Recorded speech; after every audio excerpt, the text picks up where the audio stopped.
Van der Ghote today from the ECB, who's going to talk about coordinating monetary and financial regulatory policies. Alejandro, the floor is yours. Thank you very much. Thank you very much for the invitation, and thank you very much for the introduction. Yes, so today I'm going to talk about my paper titled Coordinating Monetary and Financial Regulatory Policies. The usual disclaimer applies, so the views expressed on this presentation are my own, don't necessarily reflect those of the European Central Bank or the Euro system. So let me motivate this project by saying that the global financial crisis of 2008 has cast doubt on the conduct of monetary policy.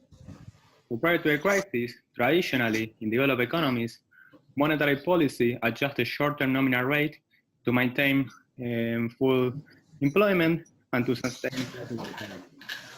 Following the crisis, the debate began, mainly in academic and policy circles, concerning whether monetary policy should also respond to financial stability concerns.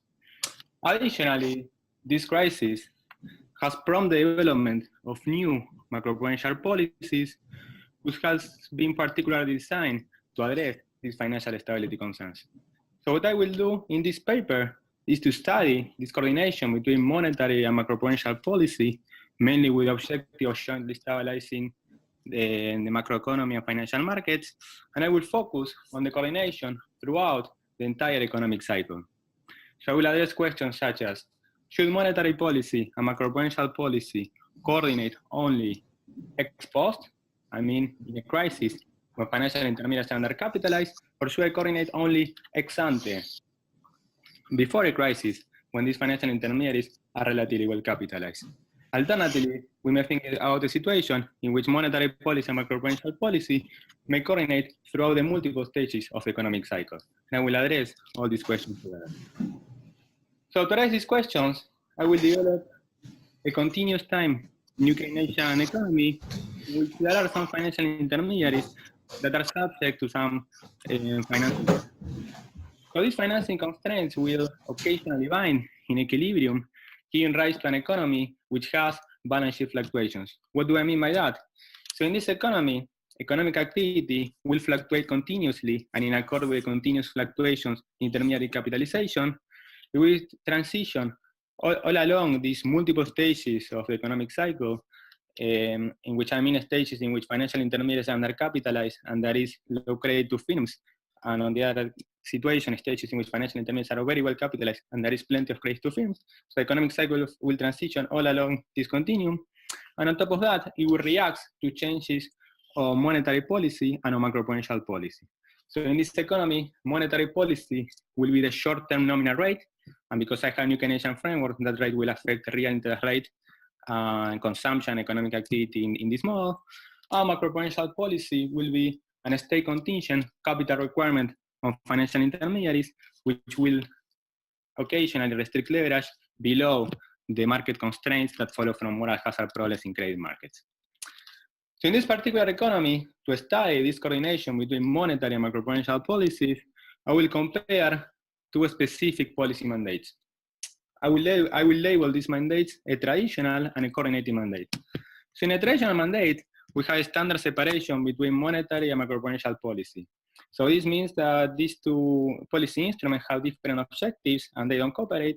In particular, monetary policy would like to stabilize inflation and employment gap, and macroprudential policy would like to stabilize some problems in financial markets. In this economy, the allocation in general will be second best because we will have these financing constraints that will give rise to excessive risk-taking and excessive fluctuations. A macroprudential policy, what we would like to do in general, under this traditional mandate, we like to focus only on those aspects of the economy and eliminate excessive risk-taking behavior of financial intermediaries. In the coordinating mandate, we will have an opposite arrangement and objectives between monetary policy and macroprudential policy, and in particular, these two policy instruments together will cooperate so as to maximize social welfare. And in my model economy, social welfare will be the conjunction of these objectives of stabilizing inflation and employment gap, and of stabilizing the excessive fluctuations that follow from financial markets due to these financing constraints to which financial intermediaries are subject. So that is what I want to do. Then I explain how I'm going to do it, and briefly. So let me anticipate the main results of this project. So first, I focus on traditional mandate, and I derive optimal behavior of policy instruments given that institutional mandate. And I obtain that monetary policy mimics the natural rate of interest. This means that monetary policy stabilizes salary demand so as to eliminate all inflationary pressures in the economy and to keep the employment gap stable. So here the economy will behave as a standard flexible price economy with financial friction, so as to be very precise. And second, the objective, the behavior of macro-prudential policy under this traditional mandate will be to replicate the constraint-efficient policy of the flexible price economy, essentially because monetary policy will be very good at stabilizing the fluctuations in macroeconomic activity that may follow from nominal rigidities. So this constraint-efficient flexible price economy consists of restricting intermediary leverage on uncertain times. I mean, during stages or during periods of the economic cycle in which financial intermediaries are large enough to have significant price effects, but not so large to have slack financing constraints.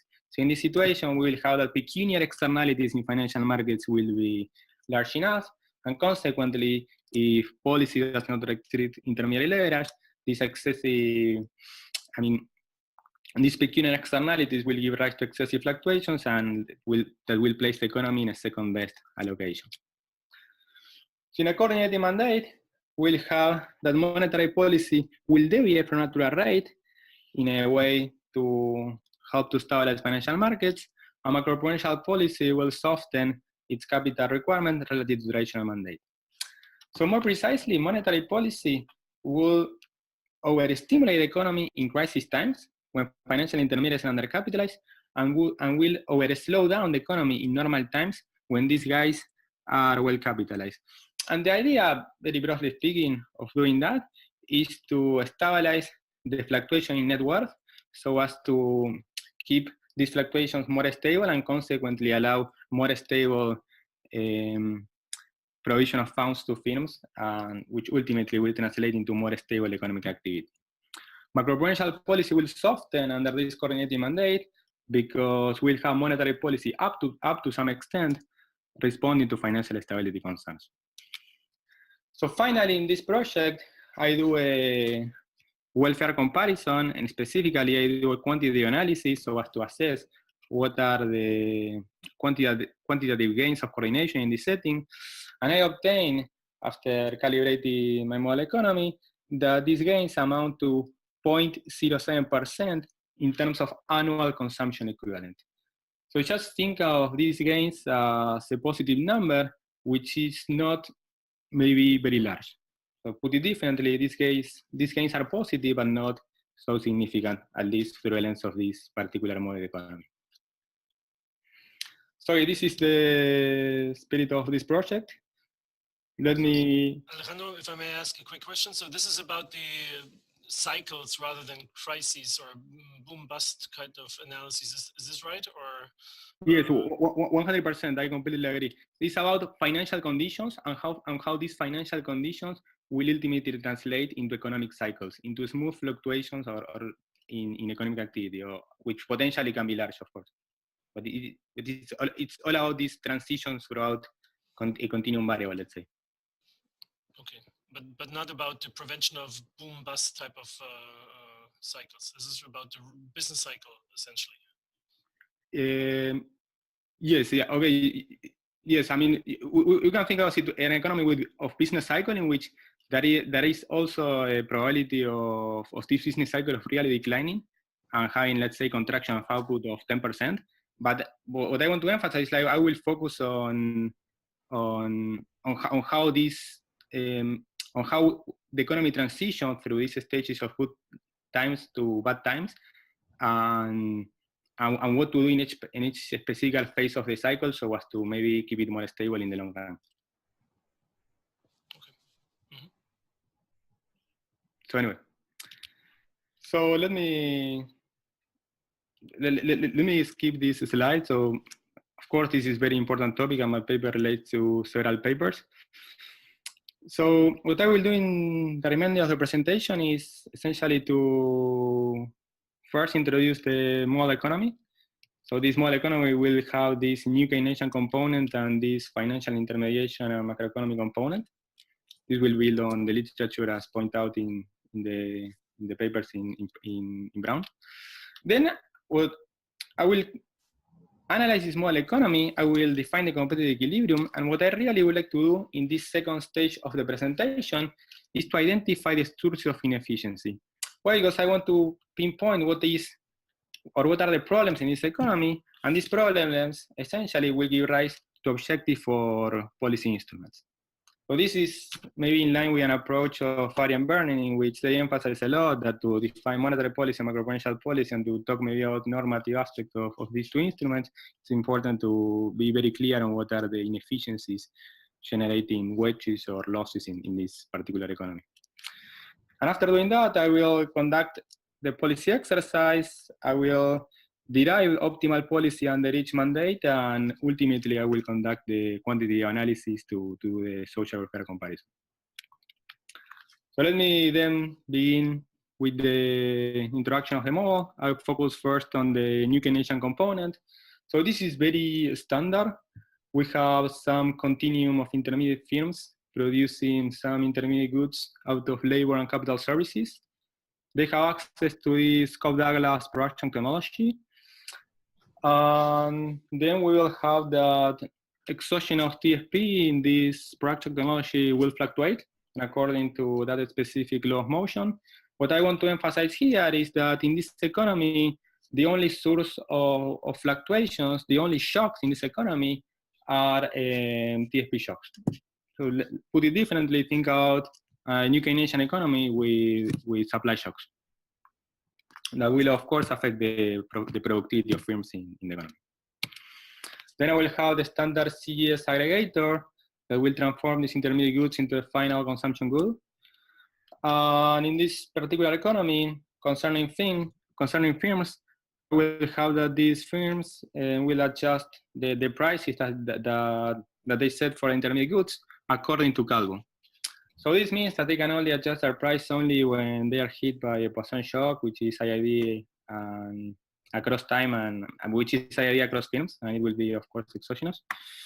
So why do I highlight these aspects? So essentially, you can do all computations in this economy, and after doing these computations, the following result follows concerning the behavior of inflation.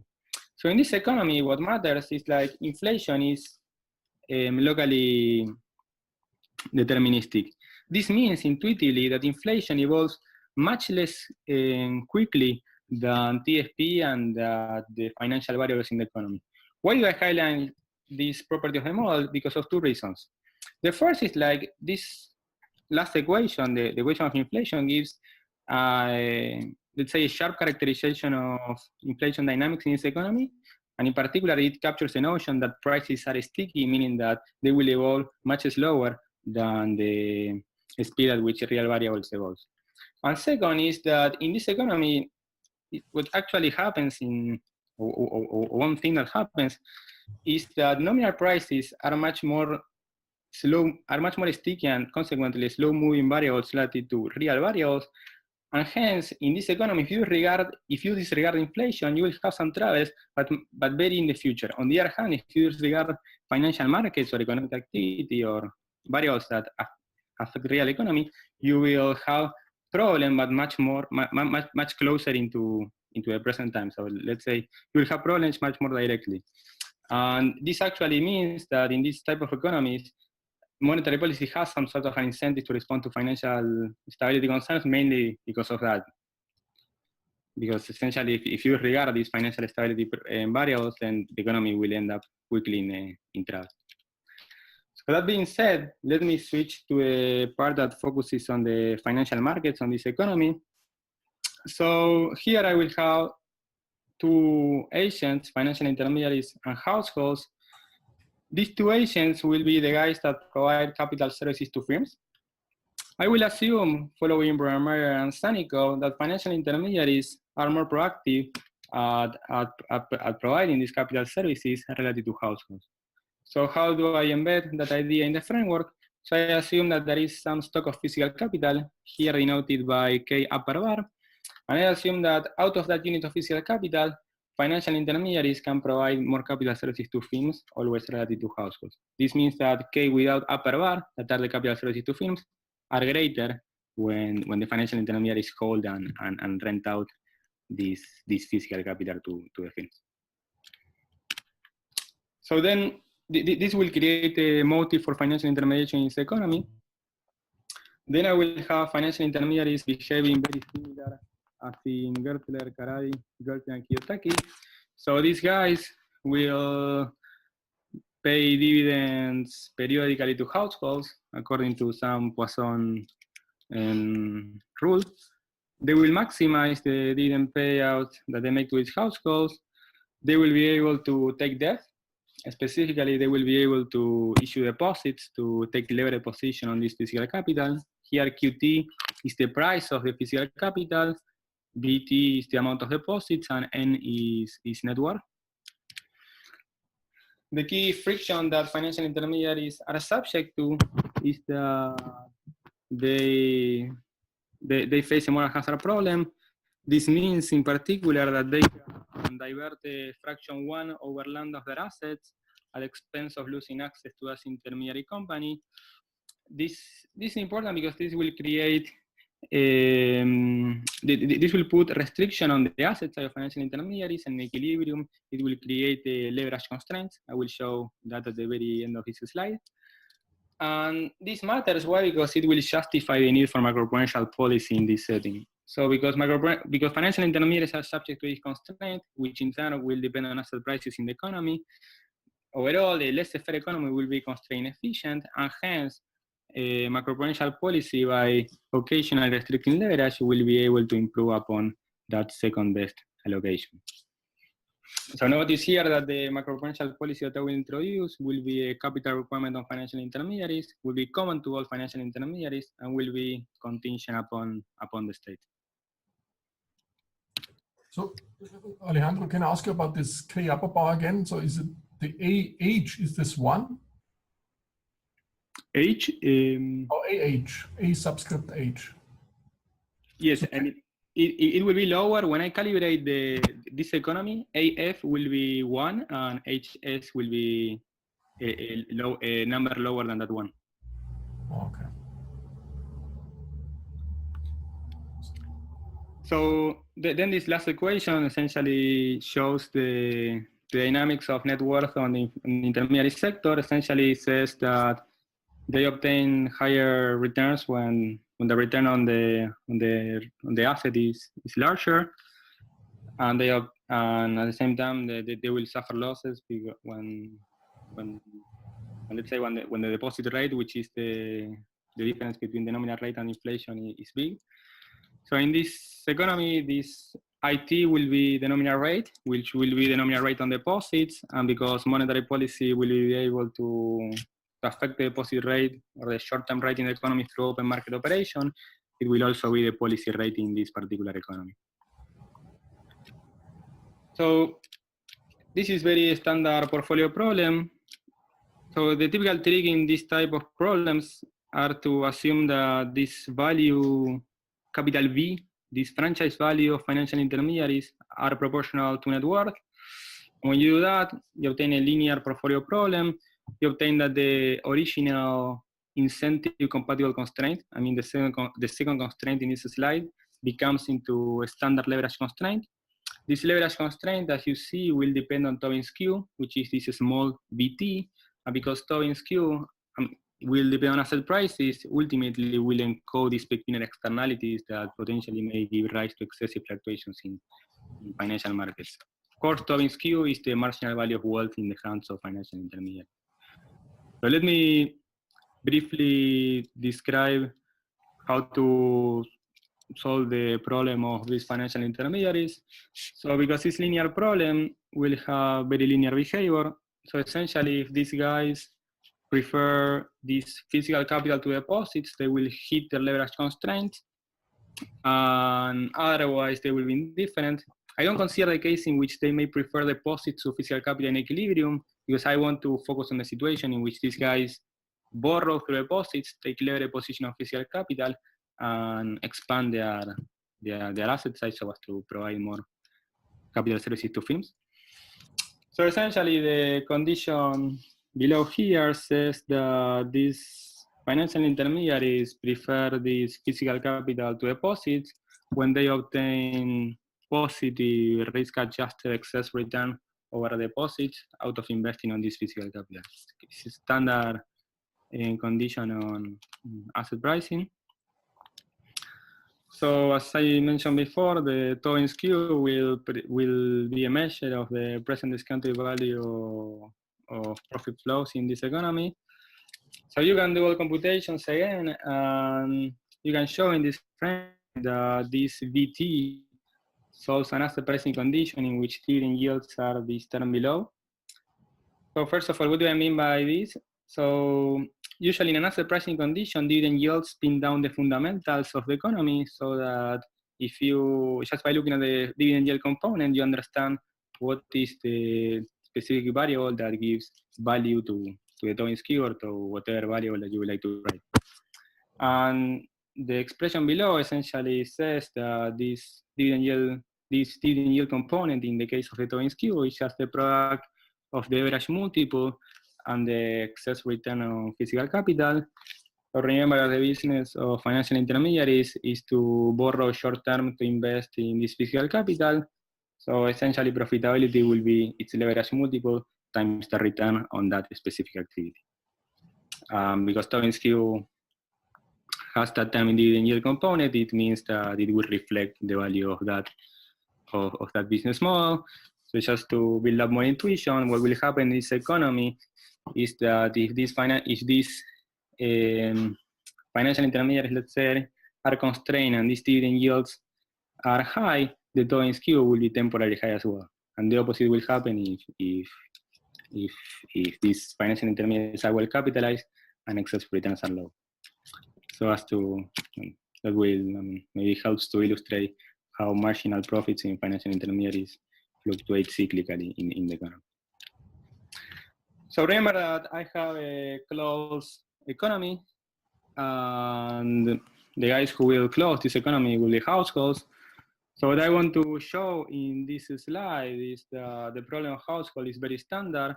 So these guys will maximize present discounted value of utility flows. Utility flows will be difference between utility from consumption and utility from labor. Households will be able to take a position on physical capital. Put it differently, they will be able to provide funds to firms, which has an interpretation of direct finance. On top of that, households will be able to save on deposits. So here, remember that Q per R is the position on risky assets, B is the position in this case of deposits, long position in this case, and then is net worth. So second equation essentially says that the net worth of these households evolves in a standard way. Maybe the equation relating to the return on physical capital for households, I mean this DRH, respond to a question by Marcus. So notice here that the return for households is lower because they have this AH component and not the AF component, which is the productivity coefficient of financial intermediaries. And this means that out of providing this physical capital to firms, these households will obtain lower profits, and hence they will be second users of this asset, which will affect its valuation and which may lead to an excessive fluctuation of asset prices in the economy. But I will come back to that later. And second, okay, you can solve this model. You can derive standard SDF for households and standard conditions for consumption, labor, and savings. So that being said, what I have done so far is to introduce the model economy, introduce its two components, and analyze the individual optimization problems of the different stations in this economy. Now I put everything together. I analyze the competitive equilibrium, and what I really want to focus on this specific slide is to see what are the frictions in the economy and how these frictions will affect social welfare in the economy. Just maybe put it differently, how these frictions will affect aggregate output and through a channel the utility of the representative agent. So out of simplicity in this economy, I will have physical capital in fixed supply. I don't want to get rid of, I don't want to incorporate investment out of tractability, but of course it's easy to adjust on that. So in this economy, in the competitive equilibrium, we can highlight three key properties. The first one is that these leverage constraints to which financial intermediaries are subject to occasionally bind. So Alejandro, so for the welfare analysis later on, it's on the fixed capital stock? Yes, yes. Okay.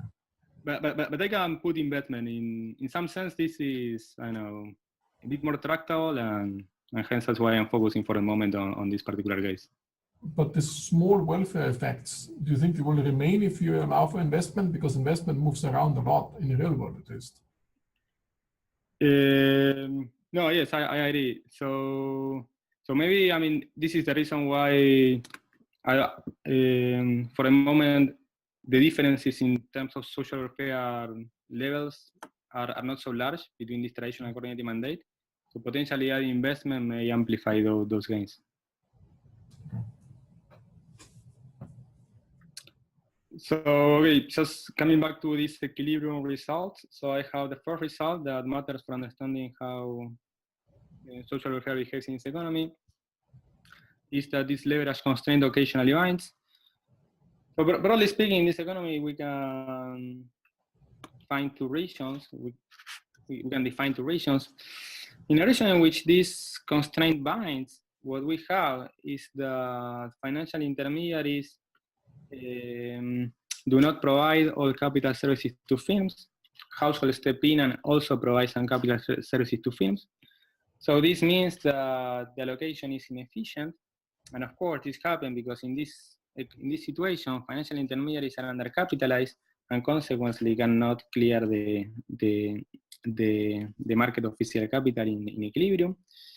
So here we have a situation in which these guys, financial intermediaries, undercapitalized, allocation is inefficient, and on top of that, we have low asset prices and high excess returns. So asset prices are low because households are the marginal investor on this physical capital and have low valuation on physical capital because they are very unproactive at managing this. At the same time, excess returns are high because this low price of capital boosts dividend yields. It will also, or in this region, we'll also have high risk premium, essentially because financial intermediaries will be constrained and consequently will be concerned a lot with fluctuation on net worth. And overall, let me just close the description of this region. It will look like a situation in which the economy is in a financial crisis. So as to summarize, we have inefficient allocation of credit, we have low asset prices, high risk premium, high expected excess returns, and constrained intermediaries. The opposite will happen in the, and on top of that, in this first region, we have that financial intermediaries are low capitalized in the sense that net worth in that sector is low. The opposite will happen in the other region in which the leverage constraint is slack. So in this second region, we have that financial intermediaries are well capitalized. We have that the allocation is efficient because these financial intermediaries provide all the capital services to firms, so they have enough net worth and borrowing capacity to clear the market of physical capital in the economy. At the same time, asset prices are high because financial intermediaries are the marginal investors, and risk premium is low because these financial intermediaries have idle borrowing capacity and consequently they are not very concerned about net worth fluctuations. So this second economy, contrasting with the first one, or the second region contrasting with the first one, will look like a situation in which financial markets are seemingly function properly and hence will look like a situation of normal times in which apparently everything is working fine. As I mentioned a bit before, so in this economy, if we have no policy, which means, for instance, push that capital requirement equal to plus infinite, then we'll have that the competitive equilibrium is constrained inefficient, so it will be sort of a third best allocation. And the reason for why it is inefficient is because we have peculiar externalities in financial markets that give rise to excessive fluctuation. So why do we have these peculiar externalities? And the reason is that we have fire sales in this economy, and these fire sales follow from the fact, or follow from the assumption, let's say, that there is different evaluation between households and financial intermediaries. So what will happen in this economy is that if we are close to this region in which financing constraints become binding, then small adverse TSP shocks will generate network losses, which will force financial intermediaries to leverage. This deleverage of financial intermediaries will switch the identity of the marginal investor. This will lead in turn to a large price drop. The price drop will affect the return on the investment of financial intermediaries, forcing them to leverage even more and generate these positive feedback loops between the leveraging and drops in asset prices. Here, on top of amplification, we have a peculiar externality, and the reason is that individual financial intermediaries, when they ex ante take leverage decision, they don't internalize how their potential deleveraging effects may affect the profitability of their financial intermediaries in the economy, and hence the need to leverage ex post. So because they don't internalize these price effects, they will, in equilibrium, ultimately take too much leverage, which will generate too much fluctuations in the economy and too much propagation, even negative shocks or positive shocks if they happen. So that is the source of inefficiency in the economy, and of course is constraint efficient, because remember that these leverage constraints follow from moral hazard problems in the economy, for agency problems. On top of that, we will have some sort of binding constraint externality. On top of this distributive externality, we have another one. And the reason is that in this economy, the borrowing capacity of financial intermediaries depends on Tobin's Q, which is endogenous and is endogenous in particular to the choices of individual financial intermediaries, because it will depend on excess returns and risk premiums in this economy. Finally, we have the, let's say, dynamic also. I mean, this peculiar externality will have dynamic effects because we will have a dynamic model, and the power of this externality will depend a lot, or will vary a lot on the phase of the cycle. And I will come back to this latter point in the following slides. So what is very tractable of this framework, or what is very nice of this framework, is that we can compute an array production function. So this array production function has an endogenous TSP component, which is the term in blue. This endogenous TSP component has indeed two subcomponents. One is this term AT that measures let's say the productivity of the physical capital. So it captures how problems in financial markets ultimately will negatively affect production in the economy and aggregate output.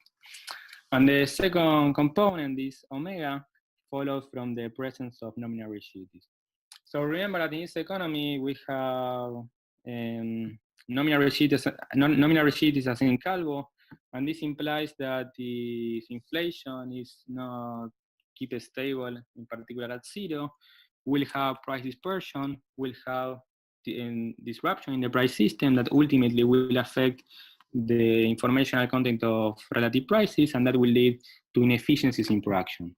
Those inefficiencies in production, you can do a computation and summarize by this omega, which is essentially the ratio of the average output produced in the intermediate goods sector relative to total output in the economy. And this omega in general is greater than 1 because of these concave properties of production. So this is also very nice about this model is like you can replace this array production function into the utility function. Remember that I have log preferences, and come up with this specific partition of utility flows. So the first term is the utility losses, let's say, that follow from problem in financial markets. So it could be the utility losses of financial intermediation. The second term captures the utility losses from price dispersion, from this disruption in the price system that follows from instability in inflation as in baseline new Keynesian economy. The difference between the third and the fourth term follows from problems in labor markets. Remember, in new Keynesian economies, when inflation is not stable, simultaneously allocation of inputs is not is not efficient. So let's say if there is high inflation and there is an stimulus of the economy, the representative household is working too much relative to flexible price economy benchmark. That will generate labor wage, that will generate losses in the intratemporal decision between consumption and savings, and that will also affect social welfare as encoded by the difference between the third and fourth term. The last two terms are exogenous and therefore will not be very interesting in this economy. So now, remember, what I really want to do with this model is to come up with a, let's say, with a tractable theory of how, let's say, nominal receipts and financial frictions may affect allied activity and ultimately social welfare. And now that I have this nice theory, I will define the mandates for policies that essentially will consist of objectives for policy instruments that will give the, let's say, the norm so as to reduce these inefficiencies in the economy. So first I define this traditional mandate. Under this traditional mandate, we have separation of objectives between monetary and macro-prudential policies. In particular, macro-prudential policy addresses the problems that follow from friction in financial markets, from misallocation in credit to firms. So, and the way I will do that is that macro-prudential policy will maximize the present discounted value of that first term, of the one that captures the productivity of the physical capital. And of course, it will take as given the behavior of private agents and that of monetary policy.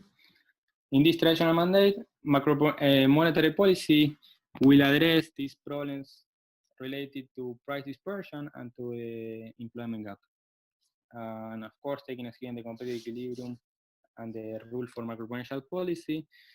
So just minor detail, I will assume commitment. So these policies will maximize present discounted value of some utility terms. And what is important here to emphasize is like these policies, I mean, both monetary policy and macro-prudential policy will choose policy rules, and then they will commit to behave accordingly at each point of the state. That's mainly for tractability. And of course, in this traditional mandate, we'll have that these guys will not cooperate, they will not interact, and consequently, they will choose these policy rules in accord with the concept of the Nash equilibrium. I will assume they choose at the same time. And I will compare then the outcome that follows from that traditional mandate, given the, of course, the optimal behavior of policy, with that follows from a coordinating mandate in which jointly monetary policy and macro-prudential policy set rules so as to maximize social welfare. Social welfare in this economy, as you see in the last equation, consists of both the gains from, or let's say of the losses from financial disintermediation and the losses from price dispersion and fluctuation on the employment gap.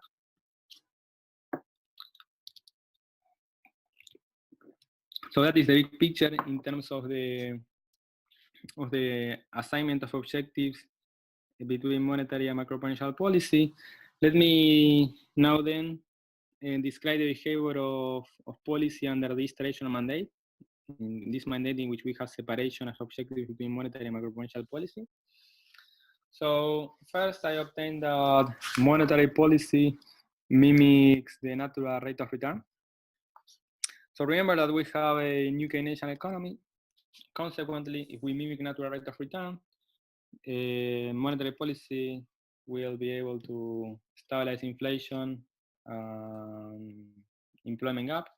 So inflation will be stable at zero, we'll have no price dispersion, and we'll have efficient allocation of labor. So the intuition here is very standard. So assume that you have negative TFP shock. So because we have negative TFP shock, production costs are higher, and firms would like to pass this higher production cost to higher, with higher prices to consumers. So in that case, monetary policy, for instance, will increase the policy rate so as to reduce the willingness to consume and increase that to save, and that will indeed reduce the demand that firms will save, just keeping inflation stable in the economy. So monetary policy will be very effective at stabilizing, at accommodating this sort of inflationary pressures in the economy, and ultimately will keep inflation constant as well as the employment gap, and constant at the efficient level of zero. So what will happen in this economy is that this strategy of mimicking the natural rate is the dominant strategy for monetary policy. Why? Because I abstract from zero lower bound constraints, so monetary policy can always keep track of that guy independently of what is macro-prudential policy doing, and independently, more particular, on what is the level of that natural rate or what are the fluctuations in the natural rate. So because monetary policy is so good at stabilizing aggregate economic activity, macro-prudential policy ultimately will face the same economy as if prices were to be flexible. As a consequence of that, macro-prudential policy will replicate the constraint efficient policy of that flexible price economy. So what is then the behavior of macro-prudential policy? What macro-prudential policy then has to do in this economy? So this plot actually provides that answer. So in this, Can I ask you something, Alejandro? yes. So you make the result is essentially that monetary policy is not affected at all by macroprudential policy. So when you analyze a Nash equilibrium, it is totally independent of macroprudential policy. But what assumption makes this totally independent in your setting? Oh, no, that's a very good question. Thank you. So one assumption that makes them independent is this property that there is no zero lower bound constraint on the nominal rate. So why do I mention this? Because assume that there were to be a zero lower bound constraint. So in this economy, macro-prudential policy can affect the natural rate of return, because potentially it can affect risk in this economy, just shifting the natural rate upward. So because we have no zero lower bound constraint, then we have no constraint on nominal rates, and hence those effects that macro-prudential policy has on the natural rate will not ultimately affect the ability of monetary policy to replicate that guy. So typically there's this debate whether monetary policy and macroprudential policies are substitutes or complements. And in your framework, they're totally independent, or at least monetary policy. And at least mandate, yes. In my framework, what happens, let's say, is that macro-prudential policy is not very relevant for aggregate demand stabilization. Because remember, the way macro-prudential policy could affect aggregate demand stabilization is through affecting natural rate. It's affecting natural rate if we have some constraints on nominal rates in the economy. But essentially, I assume that there is no zero bound constraint, and hence that effect will not kick in my model. Nonetheless, what will happen in my model is that monetary policy will be able to affect the dynamics in financial variables that I will show you in the following slides, and consequently, macro-prudential monetary policy will help to stabilize financial markets, and in such a sense, monetary and macro-prudential policy will be complements. So they will be complements for financial stabilization, and they will be independent, if you want to, for macroeconomic stabilization. Do I answer your question? Yes, so I see it now, but let me just push it a little bit harder. Sure. In your framework, the transmission mechanism is never impaired. Now, even if the banks are totally undercapitalized, you can still cut the interest rate so low that you can do the optimal monetary policy. From the point of view of new Keynesian guy, definitely 100%. And this is. Let's suppose I would generalize your model that somehow when the banks are undercapitalized, I cannot get my transmission mechanism to go work anymore. Then the whole thing would change drastically, 100%. Yes, that would happen, for instance, in a situation, I think in a lot about this zero lower bound. But if you have, let's say, a financial crisis in which risk premium is huge for whatever reason, yes, and consequently real rates are very low because of precautionary motives, let's say, pushing down real rates, the monetary policy cannot maybe stimulate the economy anymore because it cannot go below zero, assuming that there is a zero lower bound constraint. And then maybe we'll have that situation in which, let's say, by doing potentially more restrictive macro-prudential policy, we contain endogenous risk in financial markets, and through that channel, we lift real rates, pushing in particular the natural rate of return, and hence allow monetary policy potentially to stimulate the economy more if she wants to do that, so as to stabilize inflation and employment. So as a first cut, have you analyzed the case with zero lower bound as well? No. I'm focusing on that. So what I'm focusing for the moment is in a situation I'm focusing more on the effect of macro-prudential policy on real rates, and that is the first second. And by looking at that economy, I'm also thinking on how, in the presence of a zero lower bound, a macro-prudential policy may reduce the likelihood and intensity of hitting that zero lower bound and ending up in the liquidity trap. Okay, okay. But in this particular project, otherwise it will be too many things, maybe, I don't know, but I focus on the situation in which, let's say, there is no constraints on monetary policy, and hence focus more on how monetary policy can help macro-prudential policy to further stabilize financial markets. It's more about there is complementation of financial stability, but independence of macroeconomic stability, if you want to use maybe more policy language. Is the main message of the paper, or if there are no constraints on monetary policy, then the welfare implications of coordination is minimal. So we can have independent mandates. Yeah, that's very interesting. Thank you. That's I know that's a way of thinking the main message of the paper.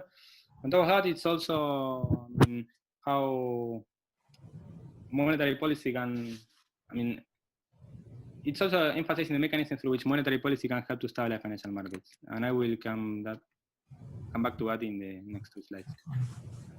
Sorry. But no, I think that's very interesting comment. Thank you. I don't want to slow you down too much. No. I'm good in time. So in this picture, what I want to show essentially is the behavior of macro-prudential policy when we have a typical when we have a flexible price economy. So in this economy, it looks, very similar to Brueggemann and Sonico. So we have that the key state variable is the weight share of financial intermediaries. So the blue line plots the leverage multiple of financial intermediaries when we have this macro-prudential leverage requirement, this capital phi. The line in purple plots that same leverage multiple, but abstracting from the capital requirement. So by just looking at the difference between these two curves, it follows that macro-prudential policy restricts intermediate leverage, so it becomes binding when these financial intermediaries are average capitalized. This is very quick. So the bars in red are the invariant distribution, which measure the amount of time that the economy is spending each point of the state space. So you can think that when this given the invariant distribution, when this macro-prudential policy becomes binding, is a situation in which these guys are relatively well capitalized, and hence they are potentially far away from points such as 0.1 and such undercapitalized region. So this is the main message concerning the behavior of macro-prudential policy in this particular flexible price economy. Let me explain. Can you explain when the intermediaries are extremely well capitalized, you don't want to impose any macro-prudential measures either? Yeah. Okay. Yes. Okay. What's the reason why that happens? So in that situation, let's say the constraint related to moral hazard problem is very slack, meaning that the probability of hitting that constraint is very low. So essentially, in that situation, because these financial intermediaries are so well capitalized, the likelihood of entering in a situation in which that constraint will bind is tiny. So by reducing leverage there, it's not that you let's say reduce this probability of high price drops or high drops on the price of physical capital, and hence it doesn't make too much sense to restrict leverage in that region and to push the economy in terms of allocation below the first best. Okay. So like in 2005, you would not have imposed the stricter capital requirements. Yes, that's 100%. Yes. And the reason is like these guys are so well capitalized that they can absorb network losses, and consequently, even if negative shock hits in that region, they will not put the banking sector in trouble, and hence they will not force them to leverage, and consequently will not make these pecuniary externalities to kick in. It's kind of risk premium. Endogenous risk is hump shape in this economy, being very large in intermediate levels and relatively lower in extreme levels of intermediate wealth. So this must depend that you don't have any jumps in it, no? To some extent. I don't have jumps in. Everything is a diffusion. Yes. Shocks are diffusions, yes. And endogenous variables are diffusion as well, yes. Yes.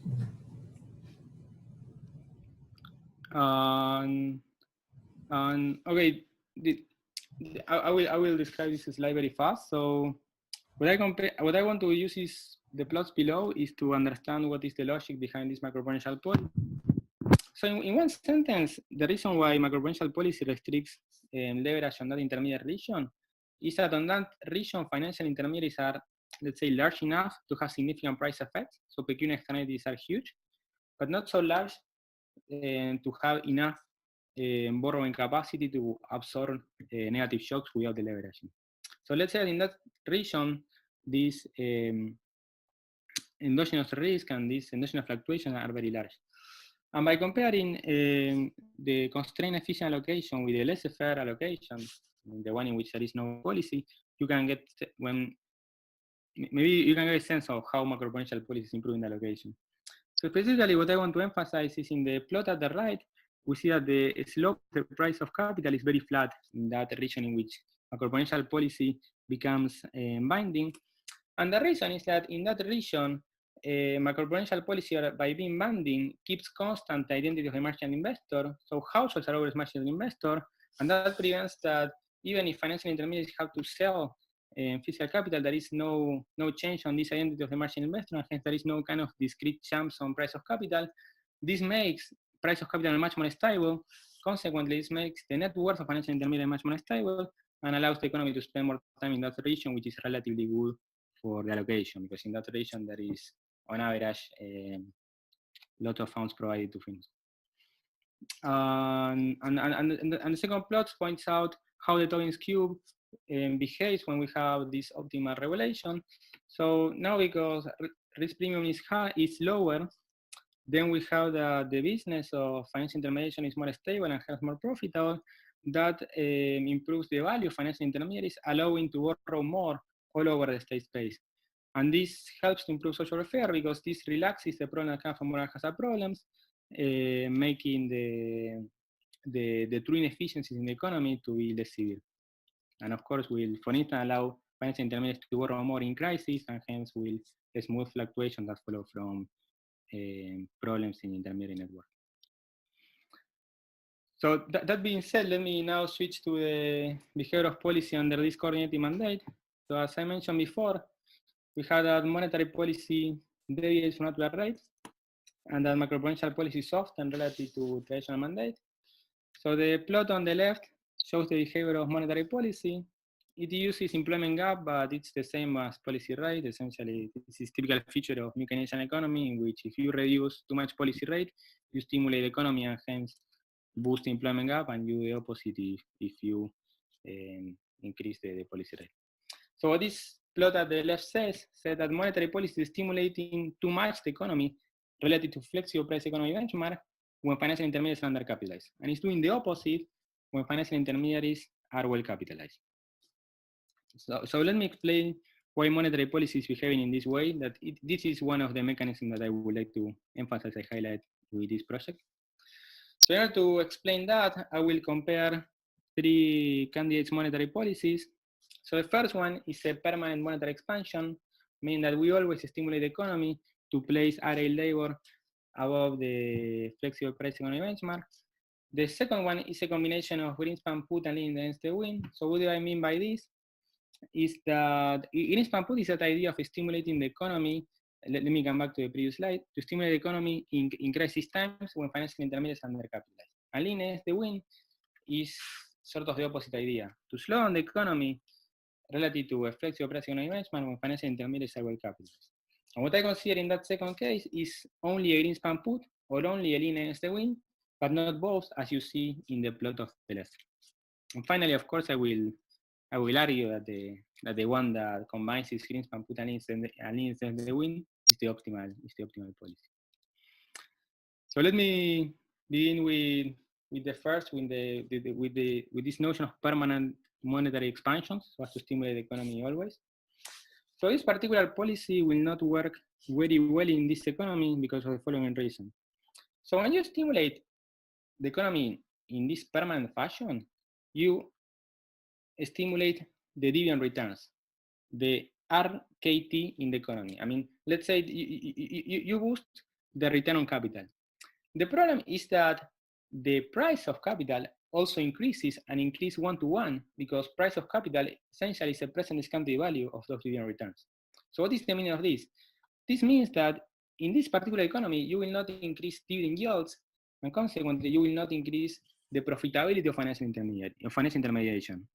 Because you will not increase profitability, you will keep the business model of financial intermediaries the same as in flexible price economy. And on top of that, because you're stimulating too much the economy, you're generating some problems in terms of labor markets, you're generating a labor wage, you're increasing marginal production cost a lot, this will generate inflation, and ultimately, this will give rise to these losses, to this distortion in the price system, and to this inefficient measure of price dispersion. So the bottom line is that with this economy, I mean, it's not helping at all to stimulate financial markets because, I mean, everything is very permanent, and on top of that, you're generating problems in the price system of the economy. So why do I mention this first case? Because essentially the problem of this permanent stimulus is that it is permanent, meaning that when you do it permanently, you generate same response on asset prices than on dividend returns. So the solution to that problem, at least through the lens of this small economy, is to do something more transitory. Why? Because if you do a temporary stimulus, by stimulating the economy, you will boost dividend returns, essentially because households want to consume more, that will induce firms to produce more, and will boost the price of inputs, will boost in particular the return on capital. And at the same time, because this is temporary, the price of capital will not respond one-to-one to that stimulus, hence allowing dividend yields to increase. So for instance, with the Greenspan put, you are doing that. You are stimulating the economy in crisis times. You, as a consequence, because this is temporary policy, you improve dividend yields also in crisis times, and now that dividend yields are higher, the return on financial intermediation is higher, and hence the recapitalization of financial intermediaries is faster. Ultimately, this Greenspan put speed up the recapitalization of financial intermediaries, pushing the economy out of this crisis faster than in that relative flexible price economy benchmark. The lineage, the wind operates through a different force, but has very similar result. So lineage, the wind works mainly as a commitment device. So what is the meaning of this? So when you lineage the wind, essentially you promise in normal times to slow down economic activity. From the point of view of crisis times, that will depress the price of assets. Why? Because essentially that will imply that dividend returns will be lower in future. This lower price of assets improves dividend yields, allowing financial intermediaries to recapitalize faster, and hence to speeding up the recovery from the crisis. So you may think of this price of assets as the price of new loans. So it will induce these guys to provide more new finance to firms, and that will push the economy ultimately faster out of the crisis. The problem with these two policies is, like, remember, all the time when you do this Greenspan put and lineage the wind, by definition, you deviate from the natural rate, and consequently, you deviate from that objective of macroeconomic stabilization. That has consequences, which are inflation and instability in employment gap. These economies are such that usually this sort of cost on inflation, stability, and employment gap are convex on the size of deviation from this natural rate. And the reason mainly is that usually you have that utilities, let's say, concave on labor, meaning that if you want to stimulate the economy and consequently induce households to work more, for instance, in crisis times, you need to offer them higher wages. And what will happen in that economy is, like, these wages will increase in a way that they will. For the given size of deviation, these wages will increase in a way that it will be, let's say, convex that on the size of the deviation, and that will generate high marginal production costs, leading to high inflation spiral, and so on and so forth. Something similar will happen when you slow down the economy. So the bottom line here is, like, it's better to smooth this deviation from natural rate over the economic cycle, which means essentially to do this combination of Greenspan put and instead the wind. You will obtain as policymaker the same objective on the same stabilization properties of financial markets, but on the other hand, you will save on inflation stability and employment gap and stability costs. That is the reason why it's better to combine these two policies. Finally, okay, those are the main mechanisms in this model economy.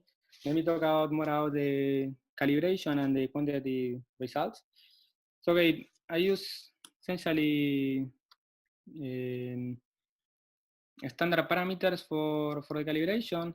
Maybe the more tricky parameters are the one concerning with the losses from financial disintermediation. To calibrate those parameters, specifically AEH, I use asset pricing data just because in my model economy, related to its financial intermediation, we have spikes on risk premium, and on risk premium we have good data. So I use asset pricing data to calibrate those parameters, and I obtain that these losses from financial intermediation on extreme levels amount to 30% of the economy. On average levels, it amounts into 10%, which I know seems to be consistent with our financial crisis. So based on that calibration, I contrast the welfare gains of the coordinating mandate over the traditional mandate, and I obtain that these gains amount to 0.07% in terms of annual consumption equivalent. These gains remain robust under different specifications for calibration. Let me mention, as I mentioned before, that these gains, they are positive, but for this particular model are not extremely large in some sense. So that being said, let me now conclude so as to keep track of the time. So, what I have done in this project, so I wanted to focus on the coordination between monetary and macro-prudential policy. So as to have a well-defined notion of coordination, I contrast and derive the behavior of policy under two mandates. The one is this traditional mandate, in which we have the standard separation of objectives between monetary and macro-prudential policy, and this works as my benchmark. And the second mandate that I consider is this coordinating mandate, in which monetary policy and macro-prudential policy together maximize social welfare. So in the traditional mandate, I obtain a standard result that monetary policy would like to mimic natural rate of return to keep inflation and employment gap low and stable. Macro-prudential policy would like to replicate the constraint efficient policy of flexible price economy. Essentially, its focus is, it faces the same economies if prices were to be flexible, and it will do in particular is to restrict intermediary leverage when these financial intermediaries are leverage capitalized. And then when we have monetary policy and macro-prudential policy maximizing social welfare, we have some deviation from the traditional mandate. So monetary policy deviates from natural rate in a way of a Greenspan put and lean against the wind so as to better stabilize financial markets. And macro-prudential policy is often. Why? Because now we have monetary policy up to some extent responding to financial stability concerns. The gains from coordination in this economy, after calibrating the model economy based on asset pricing and standard parameters in the literature, amounts to 0.07% in terms of annual consumption equivalent. And that's the main takeaway of this project. Okay, thank you very much, Alejandro.